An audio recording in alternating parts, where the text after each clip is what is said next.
Paper क्रमांक 9 साठी प्रकरण क्रमांक 2 मधील काही अभ्यासाचे मुद्दे आपण त्या ठिकाणी पाहत आहोत. त्यामध्ये लोकसंख्येचं जागतिक वितरण, लोकसंख्येच्या दृष्टिकोनातून हे जागतिक वितरण हे असमान झालेले आहे. ते समसमान नाही, विषम आहे, असमान झालेले आहे. ते नुसतंच जगभरामध्ये गोलार्धांचा विचार केला तर उत्तर दक्षिण गोलार्ध, खंडांचा विचार केला तर हे सप्तखंड असणारे, देशांचा विचार केला तर विकसित आणि विकसनशील देशांच्या मध्ये असणारी लोकसंख्या किंवा या ठिकाणी असणारी भौगोलिक परिस्थिती, उपलब्ध असणारं क्षेत्रफळ आणि तिथं असणारी लोकसंख्या याचा विचार केला तर हे आपणाला पूर्णपणे विषम असलेलं सांगता येईल. म्हणून लोकसंख्येच्या वितरणाचे घटक आपण पाहिलेले आहेत की लोकसंख्या वितरणावर कोणकोणते घटक परिणाम करतात किंवा त्या ठिकाणी परिणाम झालेला आहे असं आपल्याला दिसून येतं. आणि म्हणून साठी आपण भौगोलिक घटक, आर्थिक घटक, सामाजिक घटक, ऐतिहासिक घटक, धार्मिक घटक, तंत्रज्ञान व नागरीकरण अशा काही घटकांचा त्या ठिकाणी प्रभाव पडतो. म्हणून लोकसंख्येचं वितरण जगाच्या पाठीवरती विषम झालेलं आहे. हे विषम वितरण जागतिक लोकसंख्या वितरणाच्या दृष्टीने अभ्यासणं महत्वाचं आहे. आणि म्हणून लोकसंख्येचे जागतिक वितरण,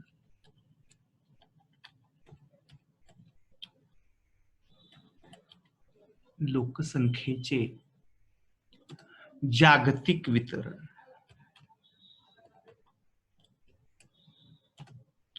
वितरण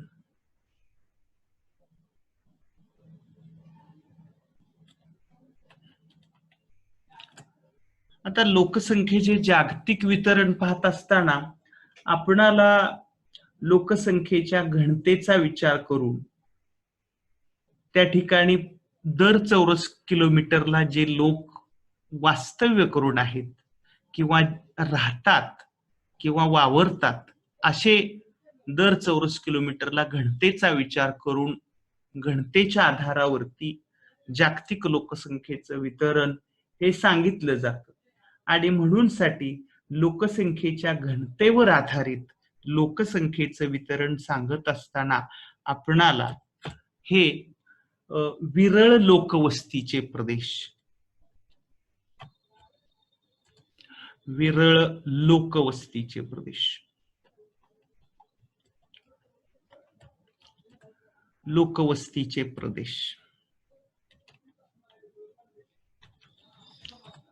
आता विरळ लोकवस्तीचे प्रदेश जर आपण हे विचारात घेतले तर त्या विरळ लोकवस्तीच्या प्रदेशाची दर चौरस किलोमीटरला 50 पेक्षा कमी घनता, दर चौरस किलोमीटरला, दर चौरस किलोमीटरला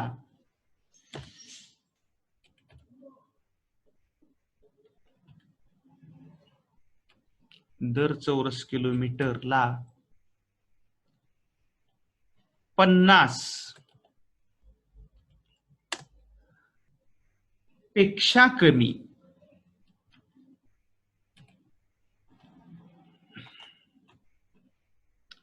पेक्षा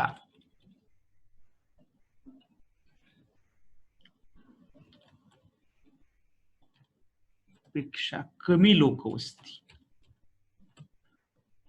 पेक्षा कमी घनता असलेले, घनता असणारे किंवा असलेले प्रदेश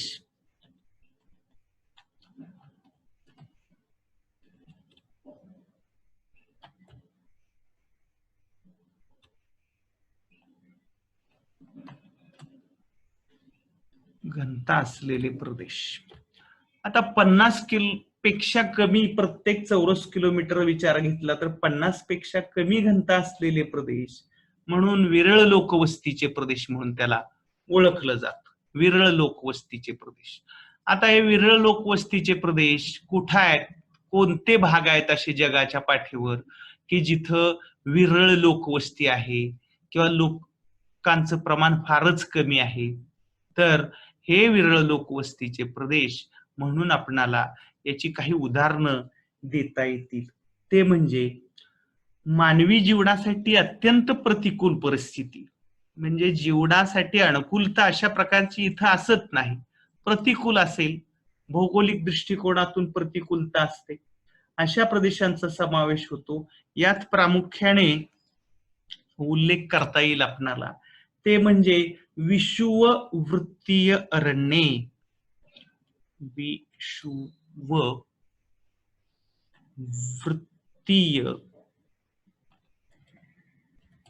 विषुववृत्तीय प्रदेश.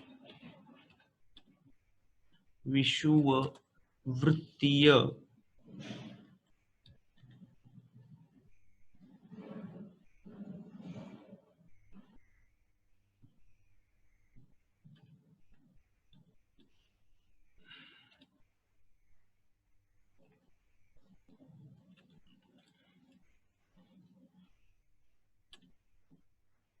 विषुववृत्तीय येत नाही त्याचा पाय. विषुववृत्तीय प्रदेश. आता विषुववृत्तीय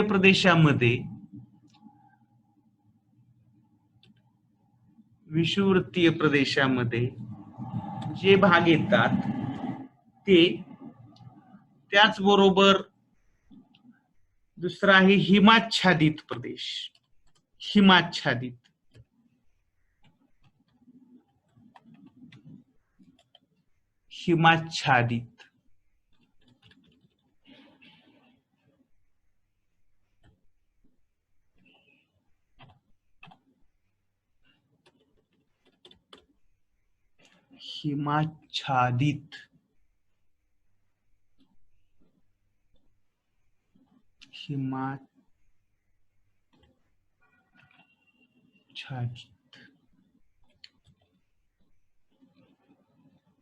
किंवा हिमानं वेष्टलेले बर्फाळ प्रदेश. बर्फाळ प्रदेश म्हटलं तरी चालतंय. बर्फाळ प्रदेश, हिमाच्छादित प्रदेश. त्यानंतर आहे वाळवंटी प्रदेश.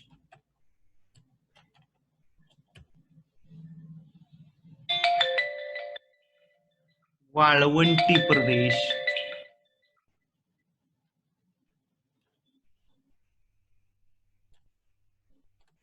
वाळवंटी प्रदेश.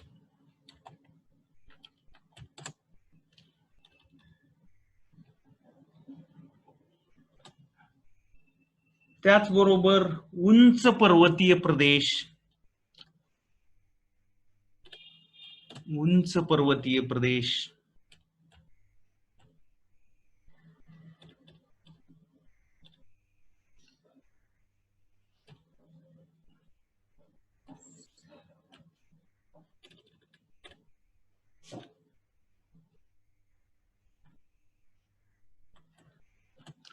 उंच पर्वतीय प्रदेश.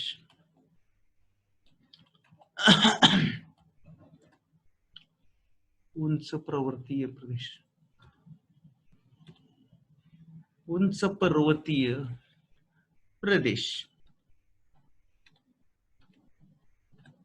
उंच पर्वतीय प्रदेश. आता हे जे भाग आहेत हे आपणाला यांचा उल्लेख करता येतोय की या ठिकाणी जगाच्या पाठीवरती विषुववृत्तीय प्रदेश, बर्फाळ प्रदेश, वाळवंटी प्रदेश किंवा हे सगळे जे आहेत ते विरळ लोकवस्तीचे, जिथं दर चौरस किलोमीटरला 50 पेक्षा लोकवस्ती कमी आहे असे प्रदेश. मग आता काय ह्याची वैशिष्ट्य आहेत बाबा, तर हे जे विषुववृत्तीय प्रदेश आहेत या विषुववृत्तीय प्रदेशामध्ये जर आपण पाहिलं तर काही गोष्टींचा त्या ठिकाणी प्रतिकूलता आहे. विषुवृत्तीय प्रदेश म्हणजे विषुवृत्ताला लागून असलेलं एक 5 ते वगैरे अंश उत्तर आणि 5 अंश दक्षिण असा जो पट्टा आहे, किंवा या ठिकाणी वाहणाऱ्या ज्या नद्या आहेत त्या नद्या खोऱ्यांचे प्रदेश, कारण काही चौरस किलोमीटर मध्ये या नद्यांची खोरी आहेत पसरलेली.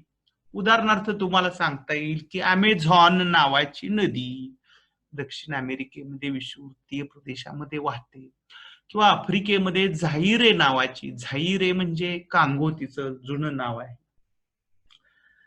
ह्या अमेझॉन आणि कांगो नदीच्या खोऱ्यामध्ये लोकवस्ती अत्यंत कमी आहे. लोकवस्ती नाहीच, म्हणजे अमेझॉन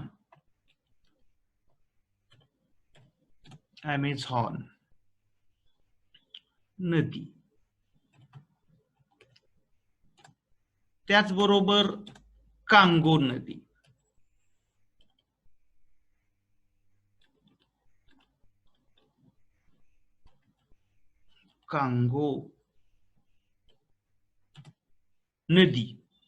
ह्या जगप्रसिद्ध नद्या आहेत.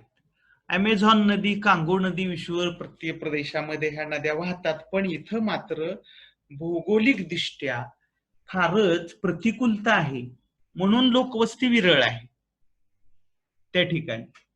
मग काय आहे इथं, तर सर्वत्र दाट अरण्य, निबिड अरण्य, घनदाट अरण्य, म्हणजे दिवसा सुद्धा या विषुवृत्तीय प्रदेशामध्ये इतकी झाडांची किंवा वृक्ष वन अरण्य दाट आहेत, निबिड आहेत, की या अरण्यामध्ये जाता येणं किंवा त्या ठिकाणी दिवसा सुद्धा अंधार असणं, इतकी एकमेकांमध्ये दाटी झालेले वृक्षाच्या फांद्या एकमेकांमध्ये पानं असा हा, आणि रोजच पाऊस पडणारा, भरपूर तापमान, भरपूर पाऊस, दमट हवामान, रोगट हवामान, अनेक प्रकारची श्वापदे, अनेक प्रकारच्या विषारी गोष्टी या ठिकाणी आढळतात. म्हणून दाट अरण्यामध्ये जिथं दलदलयुक्त आहे, पाण्याचा निचरा न होणारा, किंवा जमिनीची अगदीच त्या ठिकाणी उपलब्धता कमी, कित्येक ठिकाणी उष्ण व आर्द्र हवामान,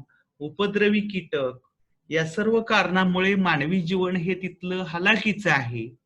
किंवा विषुववृत्तावरती तापमान अत्यंत, आता आपण पाहतो की त्या परिसरामध्ये काही देश आहेत, तिथल्या लोकांच्या ठिकाणी जी संस्कृती आहे, लोकांचे जे जीवनमान आहे ते अत्यंत मागासलेलं किंवा प्रतिकूल अवस्थेमध्ये लोक जीवन जगण्यासाठी म्हणून असा तिथं भाग नाहीच, म्हणून लोकवस्ती कमी आढळते.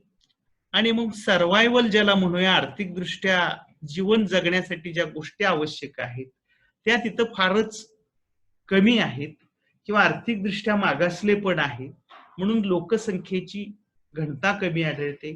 काही भागात तर अजिबातच मानव विरहित प्रदेश आहे, म्हणजे लोक आढळतच नाहीत. अशा प्रकारचा हा या ठिकाणी आपल्याला उल्लेख करता येईल. आता याच्याशिवाय दुसरं असं आहे की बर्फाळ किंवा हिमाच्छादित प्रदेश. हिमाच्छादित प्रदेशामध्ये जगामध्ये लोकसंख्या फारच कमी आहे, आणि म्हणून असंही आपणाला अंटार्क्टिका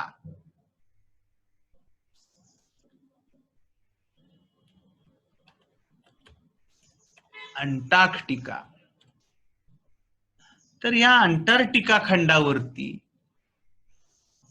अंटार्क्टिका खंड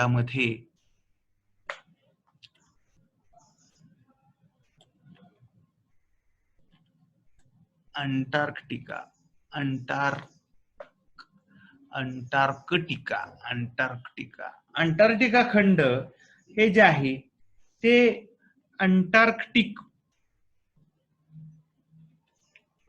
अंटार्क्टिका खंडामध्ये आपणाला या ठिकाणी अंटार्क्टिका खंडाचा उल्लेख करता येतोय.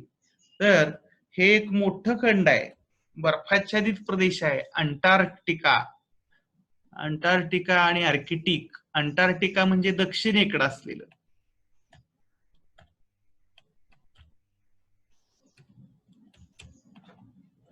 अंटार्क्टिका खंड,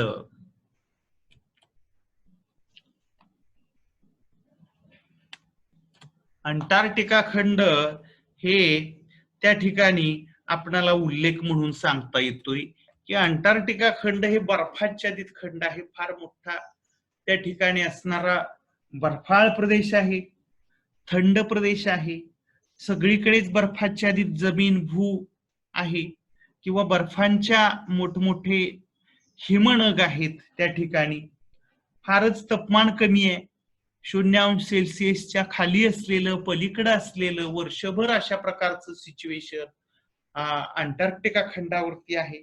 त्यामुळं मानवी जीवनासाठी अनुकूल असा काही भाग त्या ठिकाणी आढळत नाही. परिणामतः लोकवस्ती विरळ आढळते, लोक राहत नाहीत, जीवन हे असह्य किंवा जगण्यासारखं त्या ठिकाणी काही नाही, सर्वायवल त्या ठिकाणी होऊ शकत नाही. म्हणून अंटार्क्टिका खंड, कॅनडा, तर कॅनडामध्ये सुद्धा कॅनडा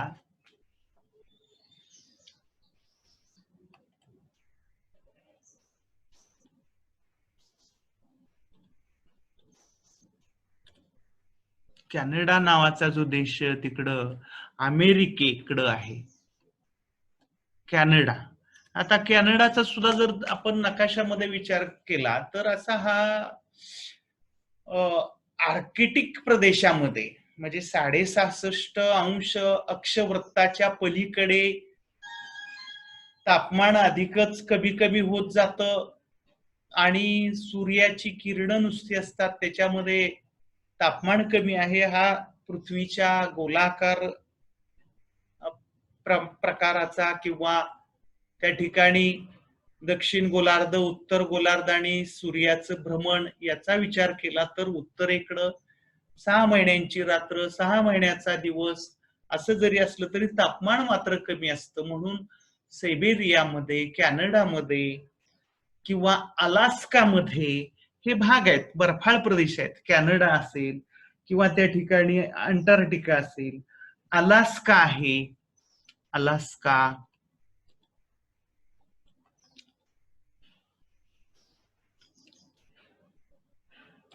अलास्कामध्ये किंवा ग्रीनलँड मध्ये, ग्रीनलँड,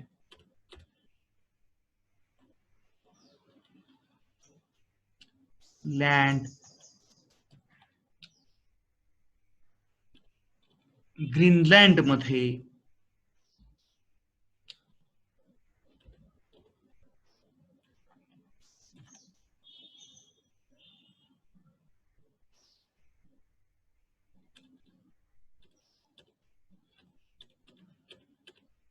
ग्रीनलँड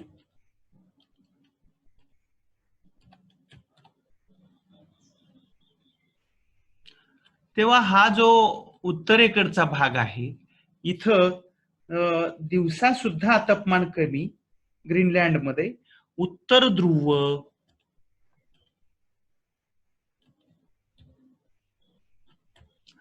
उत्तर ध्रुवावरती सुद्धा त्या ठिकाणी आपणाला सांगता येईल की उत्तर ध्रुव हा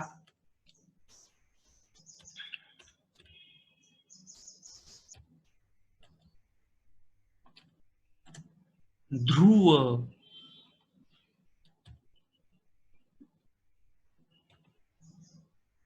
उत्तर ध्रुव जो आहे त्या ध्रुवावरती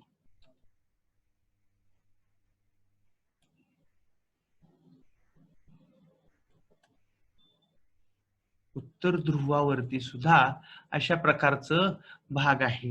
म्हणून साठी इथं लोकसंख्या कमी आढळते. ग्रीनलँड मध्ये तर दर चौरस किलोमीटरला 80 चौरस किलोमीटरला, दर 80 चौरस, म्हणजे इथून आपण एक 100 किलोमीटर असं चौकडून गेलो तर एक माणूस आढळतो. ग्रीनलँड मध्ये एक माणूस आढळतो. म्हणजे किती निर्मनुष्य प्रदेश आहे, किती लोकवस्ती कमी आहे याचं आपणाला या ठिकाणी उदाहरण. मग का असं आहे तर अतिशय शीत हवामान, उपजीविकेची साधनं कमी की इत्यादी कारणामुळे आपण पाहतो की त्या ठिकाणी लोकवस्ती कमी आढळते. आता यानंतर आपल्याला हे जे बर्फाळ प्रदेश आहेत हे झाल्यानंतर त्या ठिकाणी पुन्हा वाळवंटी प्रदेश. आता वाळवंटी प्रदेश जर आपण म्हटलं तर आपल्याला जगाची वाळवंट आपल्या डोळ्यासमोर येतात किंवा आपल्याला त्याची लगेच उदाहरणं देता येतात की वाळवंटी प्रदेशामध्ये काय वैशिष्ट्य आहे. आता वाळवंट म्हटल्यानंतर आपल्या चटकन लक्षात येतं किंवा ध्यानात येतं ते म्हणजे रणरणत ऊन, अधिक तापमान, कधीतरी पाऊस किंवा विदाऊट रेनफॉल, पर्जन्याचा अभाव, झाडी झुडपांचा अभाव, ओबड-धोबड अशा प्रकारचा उजाड असलेला. आता वाळू म्हणजे वाळवंट म्हणजे वाळूचा असा भाग आहे असं नव्हे, तर त्या ठिकाणी वालुकामय प्रदेश अशा प्रकारचा असलेला, जिथं तापमान जास्त आहे, उजाड भूमी आहे, खुरट्या वनस्पती आहेत, काटेरी वनस्पती आहेत, अशा प्रकारची काही जगभरातली वाळवंट आहेत जिथं ही वाळवंटे मध्य कटिबंधामध्ये आणि खंडांच्या पश्चिम भागात आहेत. पहा, जर नकाशा विचारात घेतला तर मध्य कटिबंधामध्ये असणाऱ्या खंडांच्या पश्चिम भागामध्ये वाळवंटी प्रदेश निर्माण झालेले आहेत, जिथं त्या प्रदेशातून वारे बाहेरच्या प्रदेशामध्ये प्रवास करतात किंवा वाहतात त्या ठिकाणी. म्हणून अशा प्रदेशामध्ये बाष्प घेऊन येणाऱ्या वाऱ्यांचा अभाव असल्यामुळे इथून वारे बाहेर पडत असल्यामुळं अशा प्रदेशामध्ये तापमान अधिक, पर्जन्यमान कमी, प्रतिकूलता या सगळ्या गोष्टींच्या प्रभावामुळं वाळवंटी प्रदेशामध्ये सगळ्या गोष्टींचा प्रतिकूलता असल्यामुळं लोकवस्ती कमी आढळते. अतिशय उष्णता, अतिशय किंवा अनियमित पाऊस, तुरळक पर्जन्य, पिण्याच्या पाण्याचा अभाव यामुळं तिथं लोकवस्ती कमी आढळते किंवा लोकवस्ती आढळत नाही. मग अशी कोणती वाळवंटे आहेत जगभरामध्ये आपल्याला लगेच नावं सांगता आली पाहिजे. उदाहरणार्थ जगातलं सर्वात मोठं असणार सहारा वाळवंट, त्याचबरोबर कलहरी वाळवंट,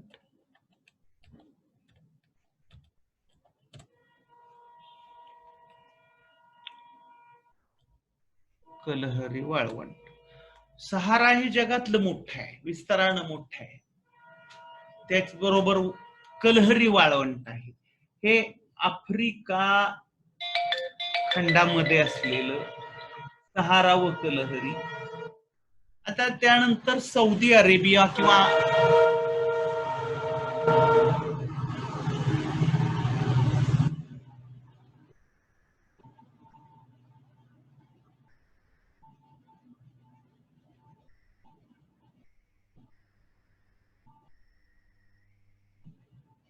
सौदी अरेबियाचे वाळवंट.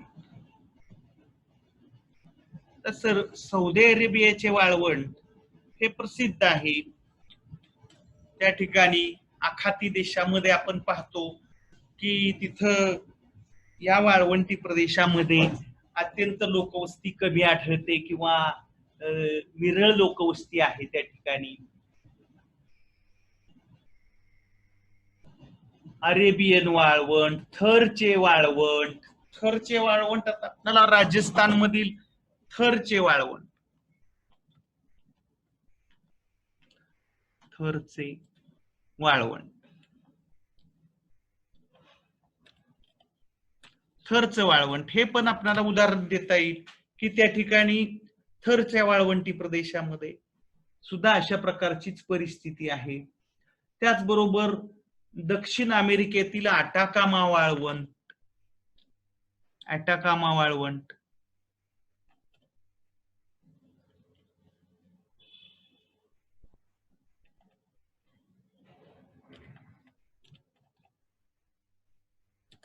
अटाकामा वाळवंट आहे, दक्षिण अमेरिकेमध्ये आहे. हे ऑस्ट्रेलियामध्ये गोबी, गोबी नावाचा आहे, गोबीचे वाळवंट,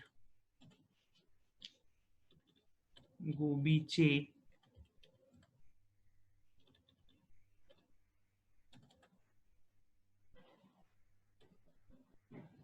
गोबीचे वाळवंट,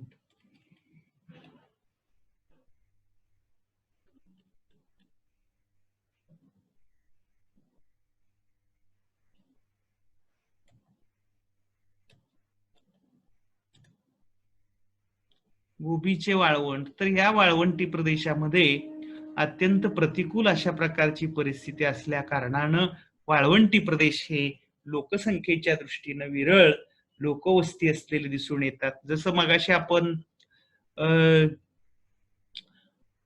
त्या ठिकाणी ह्याचं उदाहरण पाहिलं की बर्फाळ प्रदेशामध्ये दर 80 चौरस किलोमीटरला ग्रीनलँडमध्ये एक माणूस आढळतो. तसं या वाळवंटी प्रदेशामधील एक सहारा वाळवंट हे मोठं आहे, तिथं 60 किलोमीटरला एक माणूस, 60 किलोमीटरला कुणीतरी एखादा माणूस आढळतो. म्हणजे वाळवंटी प्रदेशामध्ये लोकवस्ती विरळ आढळते. पण जिथं कुठं आढळते त्या ठिकाणी थोडस पाण्याचा उद्भव असतो, पाण्याची उपलब्धता असेल, खजुराची झाडं असतील, थोडंफार काहीतरी भाजीपाला असेल किंवा कुठंतरी जरा हिरवळीचा प्रदेश असेल, अशा ठिकाणी लोकवस्ती आढळते. आणि मग आपणाला हे त्या ठिकाणी उदाहरण म्हणून सांगता येईल की इथं या ठिकाणी हे जगातले वाळवंटी प्रदेश आहेत. आता त्यानंतर जर आपण पाहिलं तर त्या ठिकाणी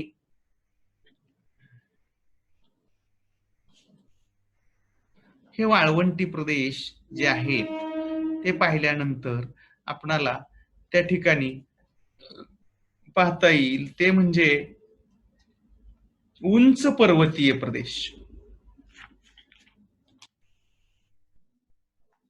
उंच पर्वतीय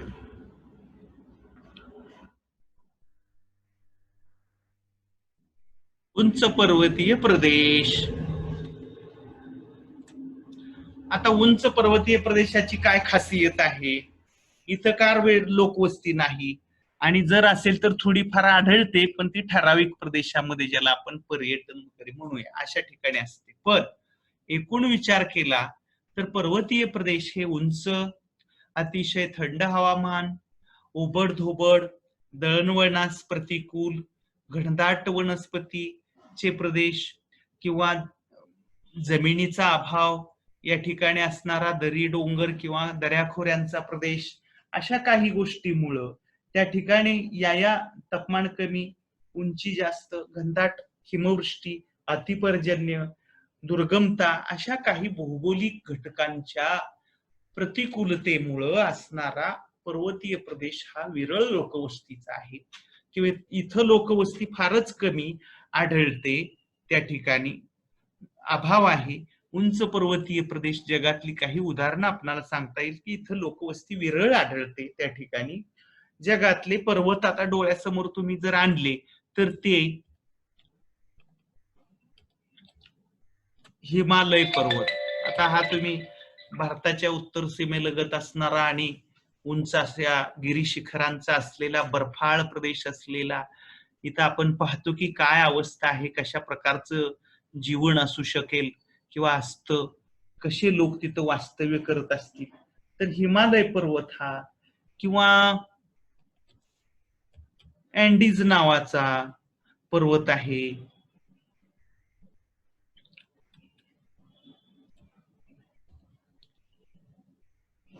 अँडीज पर्वत, हिमालय पर्वत,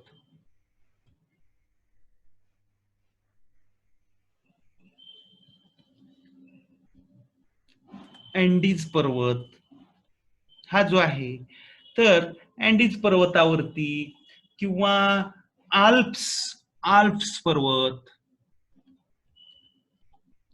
आल्प्स नावाचा पर्वत आहे, इत्यादी पर्वतीय प्रदेशामध्ये लोकवस्ती कमी आढळते. प्रतिकूल भौगोलिक परिस्थिती, नापीक जमीन, मानवी व्यवसायांचा अभाव, वाहतूक आणि दळणवळण या सेवांचा किंवा गोष्टींचा अभाव, त्याचबरोबर जीवनास आवश्यक असणाऱ्या जीवनावश्यक गोष्टींची कमतरता, त्याचबरोबर प्रदेशाची दुर्गमता, आणि अशा याच्यापासून लांब असलेला उंच प्रदेश हा त्या ठिकाणी लोकवस्तीच्या दृष्टीने आपणाला सांगता येईल की इथं लोकवस्ती अत्यंत कमी आहे. अशा पद्धतीनं आपण हे गोष्टी पाहिल्या की विरळ लोकवस्तीचे जे 4 भाग आहेत ते म्हणजे विषुववृत्तीय अरण्याचे प्रदेश, हिमाच्छादित प्रदेश, वाळवंटी प्रदेश आणि उंच पर्वतीय प्रदेश. इथं दर चौरस किलोमीटरला 50 पेक्षा कमी लोकवस्ती असणारे प्रदेश याला विरळ लोकवस्तीचे प्रदेश असं म्हटले जातं. तेव्हा मी ह्या ठिकाणी काही प्रदेशांचा उल्लेख केला किंवा देश आणि प्रदेश यांचा उल्लेख केला या ठिकाणी. तेव्हा त्यातून आपण हे त्या गोष्टी शिकलो आहोत किंवा त्या ठिकाणी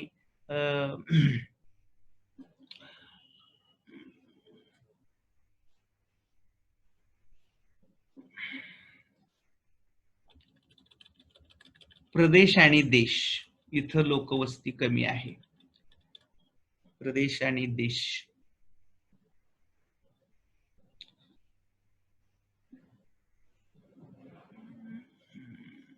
ड्रॉ.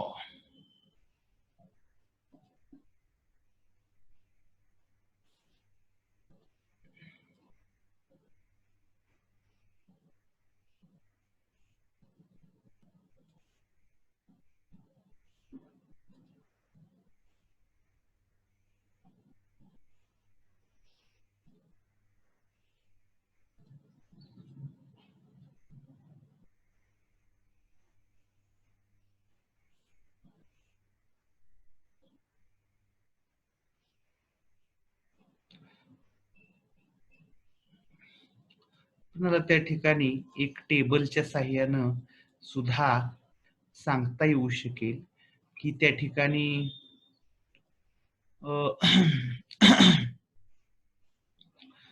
इथं प्रदेश किंवा कोणते प्रदेश आहेत त्या ठिकाणी प्रदेशांचा उल्लेख करता येईल की प्रदेश आणि तिथं असणारे भाग किंवा एरियाज. प्रदेश आणि देश म्हणजे तिथं असणारे कोणते देश आहेत हे जर आपण पाहिलं तर त्या ठिकाणी प्रदेश आणि देश या गोष्टी येतात त्यामध्ये. आता असे कोणते प्रदेश आहेत की जिथं लोकवस्ती आणि देश कोणते आहेत की तिथं लोकवस्ती कमी आहे. तर उदाहरणार्थ एक पहिला जो भाग येतो तो म्हणजे अनुक्रम नंबर. आता हे काय करता येत नाही, ते सगळा घोटाळा झालेला आहे. एक आता पहिला आहे आफ्रिका व आशिया.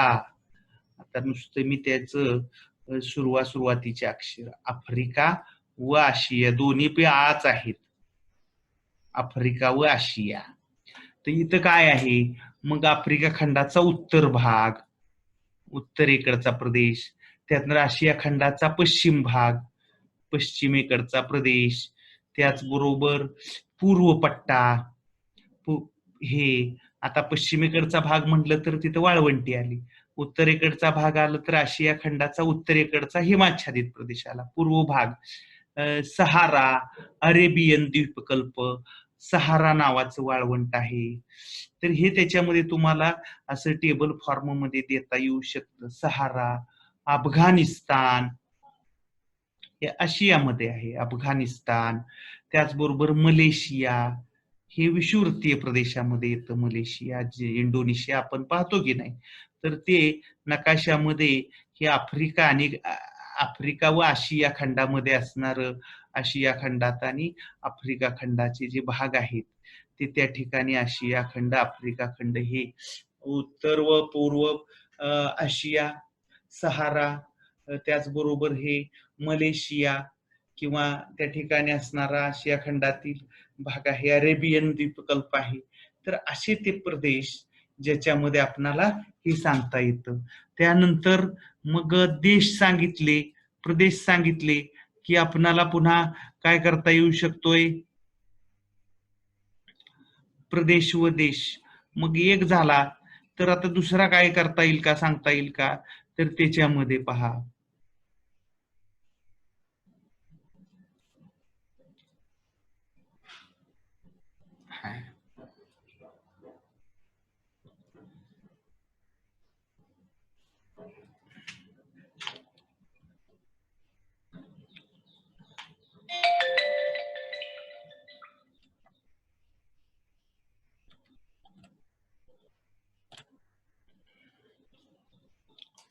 गेला प्रदेश, प्रदेश सांगायचा इकडं, इकडं सांगायचा देश, देश सांगायचा. आता प्रदेशामध्ये काय आहे बाबा, तर या ठिकाणी प्रदेशामध्ये युरोपीय देश, युरेशिया, आता युरेशिया हे तुम्हाला युरेशिया ओळखीचा शब्द आहे. युरेशिया, उरेशिया झालेली, यू वायू यू नाही येतोय का, युरेशिया, युरोप, रशिया आणि आशिया ह्यांचा भाग युरेशिया. आता युरेशियामध्ये काय आलं, तर युरेशियामध्ये उत्तरेकडील आर्किटिक किनारपट्टी, उत्तरेकडील आर्किटिक किनारपट्टी, उत्तरेकडील आर्किटिक किनारपट्टी, आर्किटिक, आर्किटिक किनारपट्टी, किनारा, आर्किटिक किनारा, त्याचबरोबर पश्चिमेकडील नॉर्वे पासून, आता नॉर्वे तुम्हाला माहित आहे, नॉर्वे, नॉर्वे, नॉर्वे, नॉर्वे, पश्चिमेकडील नॉर्वे पासून पूर्वेकडील रशियाचा, पूर्व रशिया, नॉर्वे पासून पूर्वेकडे, पूर्वेकडील रशियाचा, रशियाचा काय देतो की लॅब, 1-2 मिनिट हा.